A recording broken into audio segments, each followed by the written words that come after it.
변압기는요, 압을 변화시켜주는 기계예요. 근데 어떤 압이냐? 전압할 때 그 압입니다. 그래서 전압을 변화시켜주는 기계고요.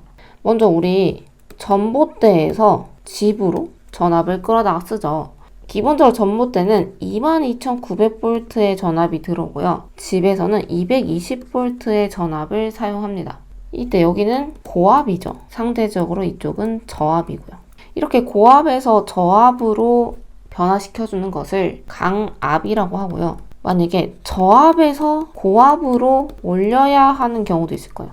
이때는 승압이라고 합니다. 그리고 요 전봇대 쪽을 1차 측이라고 하고요. 전원 측이라고도 합니다. 가정집, 여기를 2차 측이라고도 하고요. 부하 측이라고도 합니다. 그리고 이렇게 집에서 지금 전압을 사용하잖아요. 그쵸? 사용하는 곳을 수용가라고도 합니다. 이런 용어를 먼저 알고 시작하시면 굉장히 공부하실 때 편하실 거예요. 변압기의 원리는요, 패러데이 렌츠 법칙입니다. 변압기는 이렇게 간단하게 그리는데요. 먼저 이 네모난 박스는 철심이고요. 이 철심에 코일을 양쪽으로 감습니다. 그리고 왼쪽이 1차 측, 오른쪽이 2차 측이고요.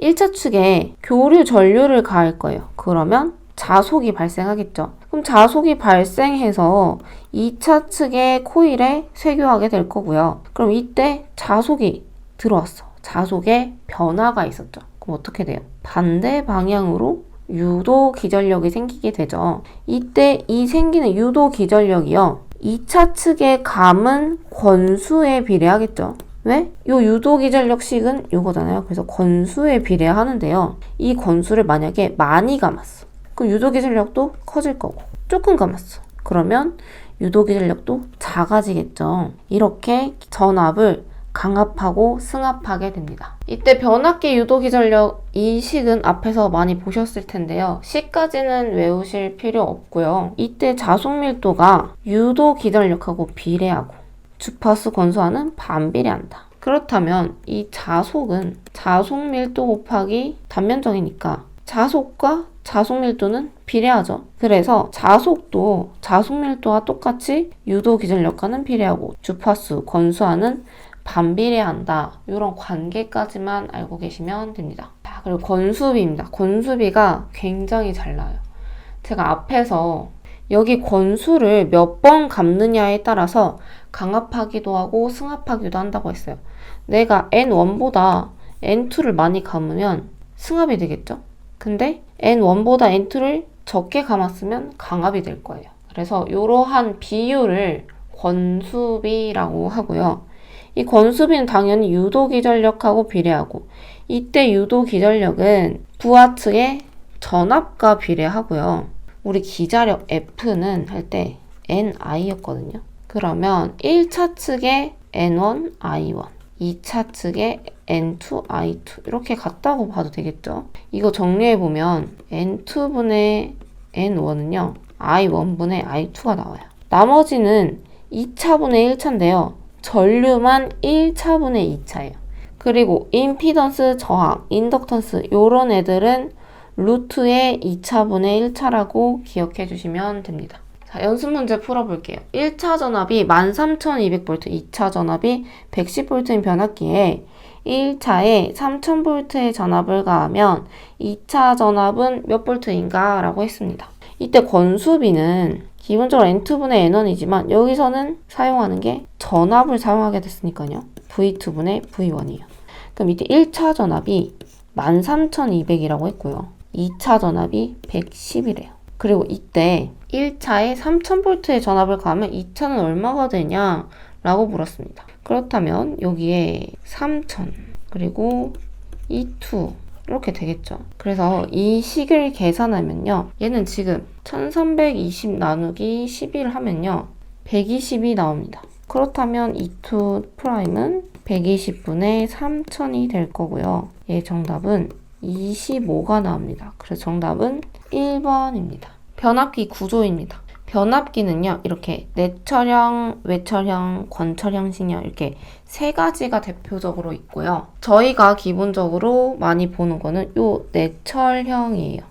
내철형은 권선이 철심을 둘러싸는 형태고, 외철형은 반대로 철심이 권선을 둘러싸는 상태. 권철심형은 권선의 둘레에 방향성 극소형태를 말아서 만든 철심이고요. 이때 이 철심은요, 그냥 철 덩어리를 사용하는 게 아니고 굉장히 얇은 철을 성층해서 사용합니다. 그리고 100% 철이 아니고요. 철에다가 규소를 섞어서 사용해요. 그래서 규소 강판이라고 해요. 이때 규소를 넣으면 히스테레시스손이 감소합니다. 규소 함유량은 4에서 4.5% 되고요. 그리고 두께는 0.35에서 0.5mm 정도 돼요. 철심을 얇은 판을 겹쳐서 사용하는 이유는요. 여기에 이렇게 철심이 두꺼워요. 여기가 단면적이라고 하면은 여기 지금 자속이 이렇게 나오잖아요. 그럼 이 자속이 있으면 뭐가 생겨요? 전류가 또 생기겠죠. 이렇게 이 자속에 또 전류가 생기니까요. 와류손이 생깁니다. 근데 만약에 얘를 자른다 하면은 이런 와류손이 감소하게 돼서요. 철심은 규소강판 성층철심을 사용한다. 규소강판을 사용하는 이유는 히스테레시스손을 감소시키고요. 성층철심을 하는 이유는 와류손을 감소시키기 위함이다. 라고 알고 계시면 됩니다. 변압기의 종류입니다. 변압기 종류는 유입 변압기, 몰드 변압기, 건식 변압기 이렇게 대표적으로 있는데요. 유입 변압기가 제일 많이 나와요. 우리가 철심에 권선을 감아서 전류를 흘리고 자속을 발생시키잖아요. 그럼 이 과정에서 굉장히 열이 많이 발생합니다. 그래서 이 열을 어떻게 식히느냐에 따른 방법인데요. 유입 변압기는 이 변압기를요, 밀폐시켜서 기름을 채워요. 변압기 철심의 감코일을 절연유를 이용해서 절연한 변압기입니다. 그럼 이때 이 절연유, 여기 들어가는 기름을 절연유라고 해요. 이때 절연유의 구비 조건은 절연 내력이 커야 되고요. 인화점은 높고 응급점은 낮아야 됩니다. 당연하죠? 잘 타지 않고 잘 얼지 않아야 돼요. 그리고 점도가 낮고 냉각 효과가 커야 되고요. 산화되면 안 됩니다. 그리고 또 석출물이 생기면 안 돼요. 어떤 이물질이 생기면 좋지 않겠죠. 변압기 절연유의 열화입니다. 먼저 열화는 어떤 기능의 저하, 특성이 변하거나 절연이 변화하는 현상을 말하고요. 이 열화의 원인은 기압차도 있고 부하의 변화도 있고 가장 대표적인 거는요. 공기와의 접촉이 가장 큽니다. 근데 이 공기와의 접촉은 그냥 공기가 들어와서가 아니고 부하가 변화하면서 공기랑 더 접촉이 많아져요. 부하 전류가 커지면 뜨거워지니까 절연유의 부피도 커지겠죠. 그럼 이렇게 변압기에다가 절연유를 채웠어요. 그럼 이때 부피가 커지면 여기 있던 그나마 조금 있던 공기들도 배출될 거고요. 만약에 부하 전류가 작아지면 부피도 줄어들겠죠. 그러면서 여기에 공기와의 더 접촉이 되고 공기를 흡입하게 됩니다. 그래서 이런 절연 열화 방지 대책으로 콘서베이터 설치, 불활성 질소 봉입 방식, 흡습 호흡기 설치 이렇게 있는데요. 변압기에다가 절연유를 가득 채우겠죠. 자, 근데 여기다가 콘서베이터를 설치합니다. 그리고 절연유는 적당히 채워서 여기를 질소를 채워요. 여기에 연결을 시켜서 흡습기를 둡니다. 근데 우리 김 같은 거 많이 사면은 들어있는 실리카겔 있잖아요. 여기다가 실리카겔을 넣어서 흡습의 역할을 할 수 있게 해요. 그래서 절연열화 방지 대책은 콘서베이터 설치하고 질소 봉입하고 또 흡습호흡기 브리더를 사용합니다. 변압기 냉각 방식입니다. 변압기 냉각 방식은 건식 잔행식, 건식 풍냉식, 유입 잔행식, 유입 풍냉식, 유입 송유식 이렇게 있는데요. 건식은 변압기 본체 공기에 의해서 자연적으로 냉각되도록 하는 방식이에요. 그리고 건식 풍냉식은 송풍기를 이용해서 통풍시키는 거고요. 유입 잔행식은 절연유를 채워서 대류 작용에 의한 발생한 열이 외함에 전달되고 외함에서 열을 대기로 발산시키는 방식이고요. 유입 풍냉식은 유입 변압기의 송풍기를 이용해서 강제로 통풍시키는 거. 유입 송유식은 변압기의 기름을 강제로 순환해서 냉각하는 방식입니다. 건조하는데 자연에서 건조하는데 송풍기를 이용하고, 절연유를 자연으로 발산시키느냐, 절연유를 송풍기를 이용해서 통풍시키느냐, 송유식, 기름을 송입하느냐, 이름에 특징이 다 적혀 있습니다. 이거 생각하시면서 한번 읽으시면요, 문제 푸실 때도 더 기억에 잘 남으실 거예요. 다음은 변압기 등가 회로입니다. 1차 측과 2차 측을 이렇게 나타내 봤는데요. 얘네는 건선에서 생기는 저항과 리액턴스입니다. 얘네도 건선에서 생기는 저항과 리액턴스고요. 얘네는 여자되면서 생기는 어드미턴스라서 여자 어드미턴스라고 합니다. 그리고 변압기를 2차에서 1차로, 지금 여기가 떨어져 있잖아요. 그래서 2차에서 1차로, 1차에서 2차로 변환하는 회로를 볼 거예요. 2차를 1차로 환산하게 되면 1차를 구해야 되는 거잖아요. 그래서 이때 건수비는 V2분의 V1이 됐고, V1은 AV2니까요. 2차를 1차로 환산한 전압은 요게 되겠죠. 2차 전류도 건수비식에 의해서 A분의 I2가 되고, 2차 임피던스도 이렇게 됩니다. 이번엔 1차를 2차로 환산한 등가회로예요. 1차를 2차로 환산했으니까 2차를 구하면 되죠. 건수비는 V2분의 V1이니까 1차를 2차로 환산한 전압은 이렇게 되겠네요. 전류도 2차는 이렇게 되니까 1차를 2차로 환산한 전류는 이렇게 되고요. 2차 임피던스도 이렇게 됩니다. 2차를 1차로 환산한 등가회로, 1차를 2차로 환산한 등가회로를 바꿀 줄 알 필요는 없지만요. 이렇게 딱 봤을 때 지금 얘는 가만히 있는데 얘가 변화했죠. 그러면 1차를 2차로 바꿨구나. 그 정도 아시면 되고요. 그리고 2차를 1차로 환산한 등가회로도 지금 1차는 가만히 있고 2차가 이렇게 바뀌었으니까 2차를 1차로 환산했구나. 요 정도만 아시면 됩니다. 전압 변동률입니다. 전압 변동률은 우리 앞에서도 했었죠. 전격 전압분의 무부하 마이너스 전격 전압입니다. 그리고 이 전압 변동률을 이렇게 나타낼 수 있는데요. 이때 이 P는요, 퍼센트 저항 강화예요. 얘는 퍼센트 리액턴스 강화입니다. 그리고 최대 전압 변동률은 이렇게 퍼센트 저항 강화랑 리액턴스 저항 강화로 나타낼 수 있고요. 이때 이 퍼센트 저항 강화라는 거는 전격 전압분의 저항에 강화되는 거. 그리고 퍼센트 리액턴스 강화는요, 전격 전압분의 리액턴스 강화였습니다. 이 부분은 그냥 위에 전압 변동률을 구할 때 P는 퍼센트 저항 강화고 Q는 퍼센트 리액턴스 강화구나, 이 정도만 알고 계시면 됩니다. 그리고 퍼센트 임피던스 강화는 전격 전압분의 임피던스 강화인데요. 이건 즉 이렇게 됩니다. 그래서 임피던스 전압 강화라는 거는 최대 전압 변동률과 같은 말이에요. 그래서 문제가 이런 식으로 나와요. 변압기에서 퍼센트 저항 강화가 3%래요. 그럼 P가 3이겠네요. 퍼센트 리액턴스 강화가 4%. 그럼 Q가 4면 그럼 최대 전압 변동률은 루트 P제곱 더하기 Q제곱이었으니까 대입하면 5가 나옵니다. 정답은 2번입니다. 3상 변압기 전선 연결입니다.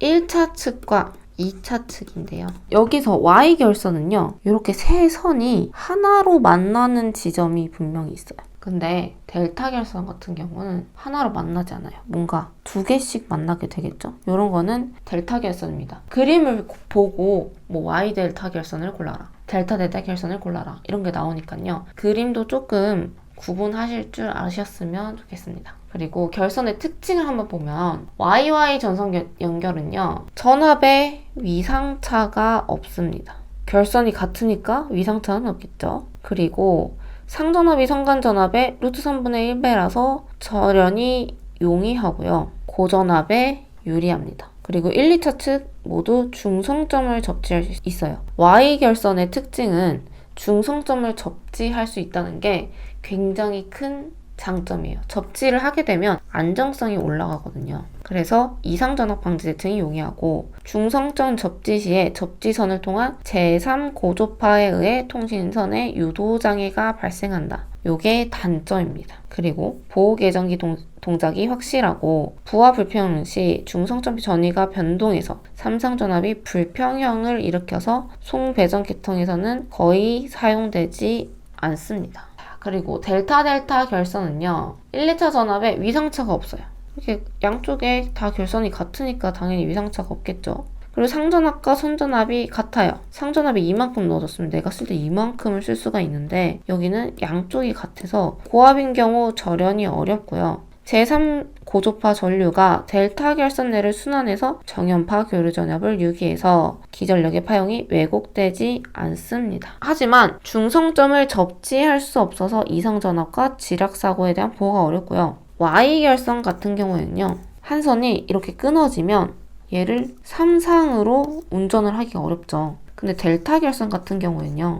만약에 여기가 한 선이 끊어졌어도요. 3상으로 운전할 수가 있습니다. 그래서 변압기 한 대 고장 시 VV 결선으로 3상 전력 공급이 가능합니다. 델타 Y, Y 델타 전선 연결인데요. Y 전선 연결은 중성점 접지가 가능하고 델타 전선 연결은 제3 고조파 통로가 있어서 외형파가 없어요. 그래서 Y 델타는 강압용, 델타 Y는 승합용으로 사용됩니다. 근데 1차 선간 전압과 2차 선간 전압 간에 위상차가 발생하고 한 상에 고장이 생기면 송전할 수 없다는 단점이 있습니다. 자, 그리고 VV 결선 보겠습니다. 이 부분도 시험에 굉장히 많이 나와요. VV 결선은 이 VV 결선 할 때도 3상을 운전할 수 있다고 했잖아요. VV 결선인데 한 상이 없어져도 3상으로 운전할 수 있으니까 이때 3상 출력은요. 루트 3의 VI고요. 하나의 용량 곱하기 루트 3을 곱한 값입니다. 그리고 이때 이용률은 2개만 사용하니까 2P분의 출력, 루트 3P고요. 출력비는 3개를 출력할 수 있는데 루트 3만 출력한 거니까 3P분의 루트 3P가 되고요. 이때 출력비는 57.7입니다. 이용률은 86.6이에요. 요거 수치 굉장히 잘 나오니까 꼭 외워두세요. 변압기의 병렬 운전입니다. 병렬 운전 조건은 극성과 권수비가 같아야 되고 1, 2차 전격 전압 같아야 되고 변압기 내부 저항과 리액턴스비 같아야 되고 퍼센트 임피던스 강화가 같아야 되고 3상 변압기의 경우 상회전과 각 변이가 같아야 하는데요. 그래서 병렬 운전 가능한 부분은 이 부분이고요. 병렬 운전 불가능한 거는 이렇게 됩니다. 특징을 살펴보면 병렬 운전을 할 때 양쪽 다 같으면 괜찮아요. 그리고 양쪽 다 달라도 괜찮아요. 근데 불가능한 경우는요. 한쪽은 같아. 근데 한쪽도 같은데 두 개가 결선이 다른 경우, 아니면 한쪽은 결선이 같은데 한쪽은 결선이 다른 경우입니다. 이것도 굉장히 많이 나요. 이 두 개만 외우시면 되겠죠. 변압기의 손실입니다. 먼저 무부하 손인데요. 무부하는 부하가 없다는 거예요. 변압기에 전류를 보냈는데 여기에 사용할 부하가 걸려야 하잖아요. 근데 부하가 없이 이렇게 오픈된 상태입니다. 여기가 부하가 없다면요. 1차에서 전류를 흘려도 1차 측에도 전류가 흐르지 않게 되고요. 이때 흐르는 전류를 무부하 전류라고 합니다. 그리고 이때 생기는 손실을 보면요. 첫 번째, 철손입니다. 철손 중에서는 히스테리시스손이 있고요. 와류손이 있습니다. 히스테리시스손은 앞에서 했었죠. 자성체 내에 있는 원자 자석의 극방에 바뀔 때 열로 방출되는 에너지를 얘기하고요. 주파수가 증가하면 히스테리시스손은 감소합니다. 와류손은 철심 표면을 흐르는 와전류가 도체의 저항 때문에 출혈이 발생해서 생기는 전력 손실이고요. 주파수의 관계는 없습니다. 요거 중요해요. 그리고 표유부하손은 어떤 이상 손실에 포함되지 않는 손실인데 뭔가 설명할 수 없는 손실을 표유부하손이라고 하고요. 유전체손, 절연물의 유전체로 인해 발생하는 손실을 유전체손이라고 합니다. 자, 그리고 부하손입니다. 부하손은 단락시험인데요.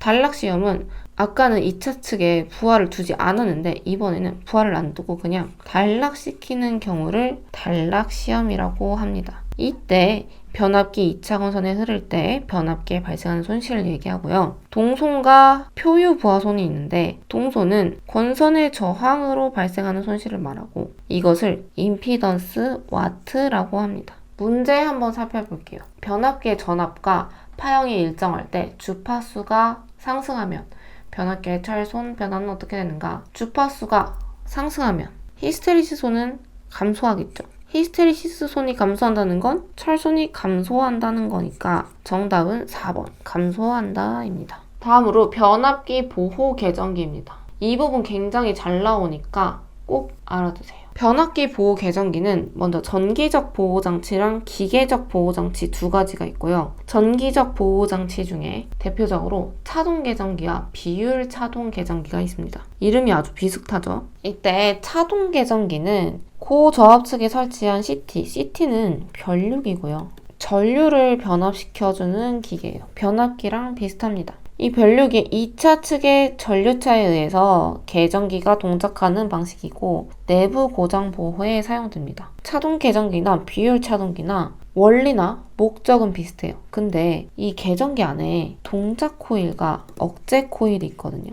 이 차동 계정기는 동작 코일에 흐르는 전류에 의해서 동작을 한다면 이 억제 코일은요, 동작 코일이 잘 되는 거 맞아? 라고 확인하는 역할이에요. 그리고 이 동작 코일에 오동작이 날 수 있기 때문에 비율 차동 계정기를 사용합니다. 확인을 한 번 더 하고 나서 작동시켜주는 역할이에요. 그래서 비율 차동 계정기는 억제 코일에 흐르는 전류차가 일정 비율이 되었을 때 계정기가 동작하는 방식입니다. 다음으로 기계적 보호 장치고요. 기계적 보호 장치로는 부흐홀츠 계정기가 있습니다. 굉장히 잘 나와요. 얘는 변압기 내부 고장으로 인한 절연유의 온도 상승 시 유증기를 검출해서 경보 및 차단하기 위한 계정기고요. 보호 구간에 유입하는 전류와 유출하는 전류의 차에 의해서 동작합니다. 어디에 설치되는지가 정말 많이 나와서 변압기 주 탱크와 콘서베이터 사이에 설치합니다.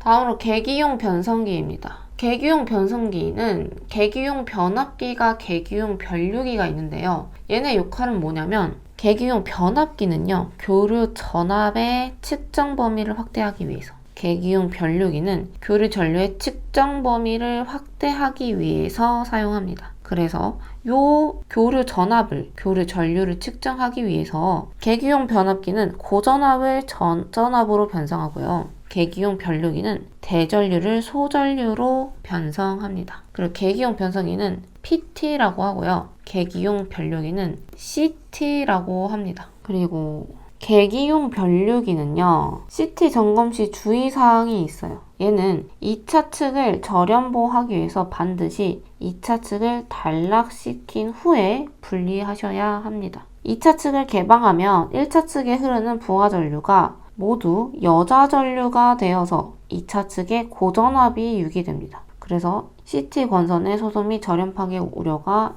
있습니다. 이 부분도 굉장히 잘 나옵니다.